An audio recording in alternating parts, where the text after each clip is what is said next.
30 अप्रैल को परभनी के bright star school में अब्दुल मुजीब की तस्नीफ करदा किताब इमामुद्दीन यकीन का परभनी की सहाफत और अदब में मुकाम का जनाब मोहम्मद तकी मुदीर आला रोजनामा वर्कत ताज़ा नांदेड़ और परभनी के हाथों शानदार इजरा अमल में आया।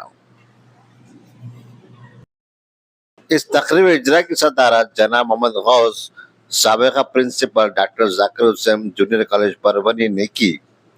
इस मौके पर जनाब गुलाम मोहम्मद मिट्ठू, जनाब इकबाल मजीदुल्लाह, जनाब लियाकत अंसारी, जनाब अब्दुल मुजीब मुसन्निफ, जनाब अब्दुल हफीज फरजद मरहूम इमामुद्दीन यकीन, शफी अहमद शफी और ऑर्गेनाइजर शेख मारूफ भी मौजूद थे।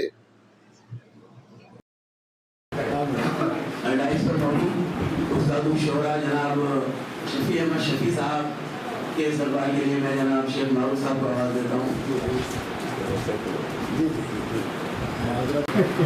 यही सही थोड़ा इधर आइए ना सर, सेंटर में आइए। भाई मेरी जो है मिट्ठू भाई से दरख्वास्त है कि परभनी में एक अच्छे हाल का जो है इसको नस्म करें। हम जब प्रोग्राम देने जाते हैं तो मुनासिब हाल का ही मसला बड़ा जो है तो आप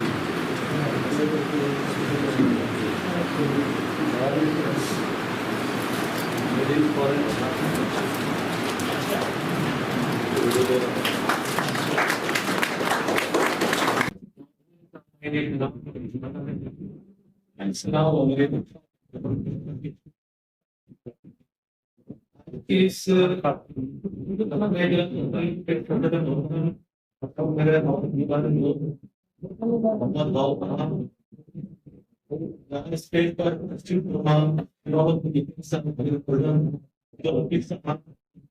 मेरे दोस्त साहब जो मुरीद साहब लियाकत अंसारी साहब, गुलाम मोहम्मद मिट्ठू साहब, मोहम्मद जाकिर साहब, ये प्रोग्राम अपनी नौयत का एक अहम और मुनफरिद प्रोग्राम होती है कि इसमें वली की एक ऐसी शख्सियत जिसने अरबी महाज माली महाज पर, ट्रेड यूनियन महाज पर काफी काम किया है और वो अपने गहरे नुक्स छोड़े और वो शख्सियत का नाम इमामुद्दीन साहब। इमामुद्दीन यकीन साहब से मैं तकरीबन जब तक परभनी में रहा, मैं 8 साल में आया मुलाजमत के सिलसिले में, तो इन 8 सालों में तकरीबन हर हफ्ते मिलके खास तौर पर ऐसा होता है कि कई दिनों 2-4 दिन के बाद ही उनसे मुलाकात हो जाए। उसकी एक वजह ये थी कि वो शख्सियत में वो तकलीफ थी कि उनको सुनना ही देकर चाहती थी और वो एक उन्होंने वहां से देश भी था और हमें सही ड्यूटी बोलना, अखलाकियात पर चलना या लोगों से किस तरह से मिलना कि हमने उनसे सीखा है। दरअसल मेरी पहली मुलाकात साहब से यूं हुई थी कि इस मुलाकात का जरिया जो है इकबाल का मशहूर गालिब का मशहूर शेर है वो है वो ये है कि पता कीजिए ना ताल्लुक हमसे, कुछ नहीं है तो अदावत ही सही।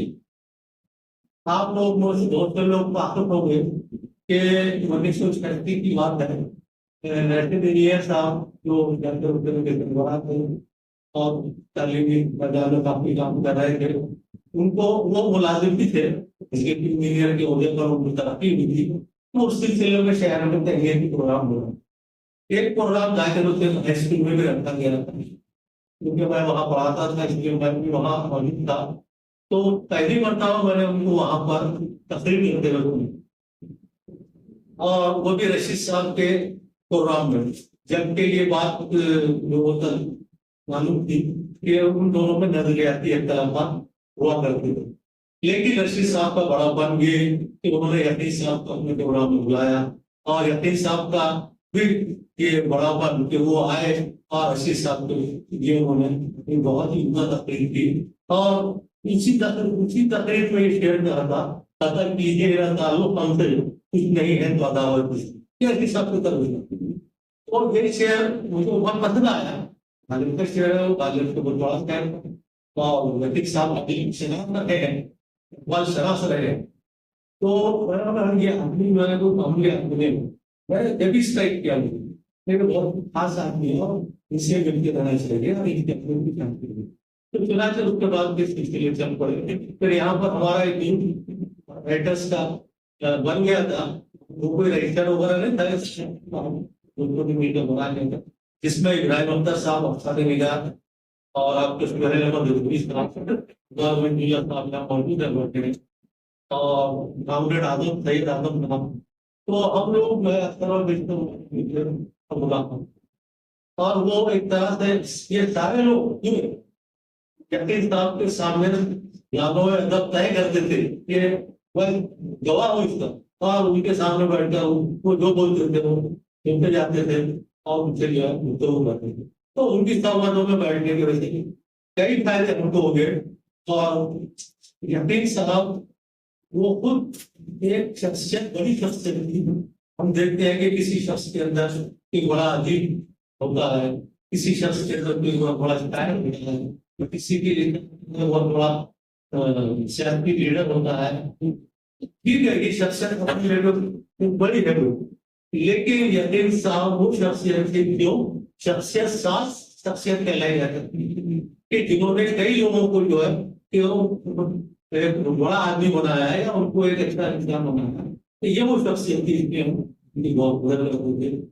तो ऐसे शख्स के लिए बहुत सी बातें यहाँ कही गई हैं कारनामों के बारे में, उनकी बात के बारे में, लेकिन यहाँ मैं फिराक तरफ पूरी का एक्सपेयर होता हूँ। आने वाली नस्लें तुम पर फख्र करेंगी हिम्मत रो, आने वाली नस्लें तुम पर फख्र करेंगी हिम्मत रो।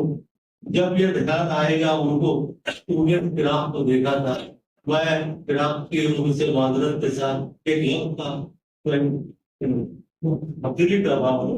आने वाली नस्लें तुम पर फख्र करेंगी हिम्मत रो, जब ये ध्यान आएगा उनको तुमने यकीन को देखा था।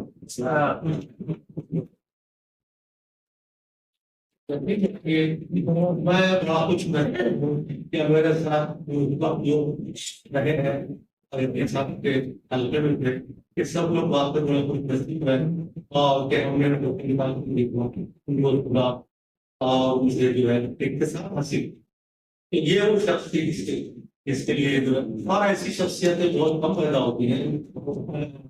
बहुत सहल हमें जानो भी दखल होते हैं, बहुत सहल हमें जानो किरदार फलक पर तो, बहुत सहल हमें जानो किरदार फलक पर तो, तब खाक के पर्दे से इंसान ये उन लोगों उन इंसानों में ऐसी शख्सियत का किया जाए। अब ये किताब तो मुझे साहब ने लिखी है, लेकिन मुझे पहले ही कर देना चाहिए था कि ये पटवनी जिले की बल्कि इस अंदर मराठवाड़ा की तदबी सकाफत की सियासी और समाजी तकलीफ है, दस्तावेज है, और ये जो है आने वाले के लिए एक रहबरी का काम करेगी। खासतौर से उन लोगों के लिए जो इनकॉमर है, उनकी एडी करना चाहते हैं या ये मिसाल ले सकते हैं। तो विजीत साहब ने बड़ा मेहनत की, मेरे बाद भी आया कि नाम है मैंने दिए और उसमें सर्टिफिकेट दी था कि रोजनामा बना डाला। आज तो रोजनामा है, वो सबसे पहले उसका सेवाएं एडिशन सर्टिफिकेट किया गया। परभनी से पहला मैगजीन सेवाएं जो है वर्ग ज्यादा ही निकला और वो नवाबुद्दीन नकवी साहब को सब। उसके बाद दूसरा एडिशन उसका हफ्तों मिला, जिक्र किया उनकी तरफ। उसके बाहर रजिस्टर्ड एडिट किया नहीं सब, हालांकि मैं पब्लिशर था लेकिन हमने उनको दिया था जो और उनकी सरपर में काम करना। और इसके अलावा फिर हमने जब रोजाना शुरू किया परभनी से और बाद में उनकी नाजर के एडिशन लक्ष्य शुरू किया तो उसके भी सरपर हुई। तो मैंने हमेशा उनको जो है अपने साथ लेके चला और क्या है नी की दुआएं, नींद का करम, नी की हिदायत है, क्या मुझे खुदा ने साफ पर कोई हमें कर दिया और मेरा अखबार अच्छा अखबार और उसका एक वेबसाइट भी चलता है। तो ये सब ये बुजुर्गों की दोस्तों की मेहरबानी कर साहब मेरे साथ हमेशा चलते रहे। अखबार के जो भी मसाइल थे उनके साथ थे। तो इस तरह से उनकी सरपरस्ती में मुझे बहुत फायदा हुआ और मैं ये कहता हूँ कि इस तरह के लोग अगर हो आपके शहर में तो नौजवान नस्ल को चाहिए कि उनसे शिकायत हासिल करने की कोशिश करें। दूसरी एक अहम बात यह है कि मैं यहाँ 1994 पटभनी में इस पीरियड में जो प्रोग्राम हुए उसके तब से मुझे मालूम है, उससे पहले क्या हुए वो मुझे मालूम है क्योंकि मैं यहाँ नहीं था। तो यहाँ पर सबसे पहले जो प्रोग्राम हुआ था था और उसकी सजावट जो है मौजूद सुल्तान की हुई थी।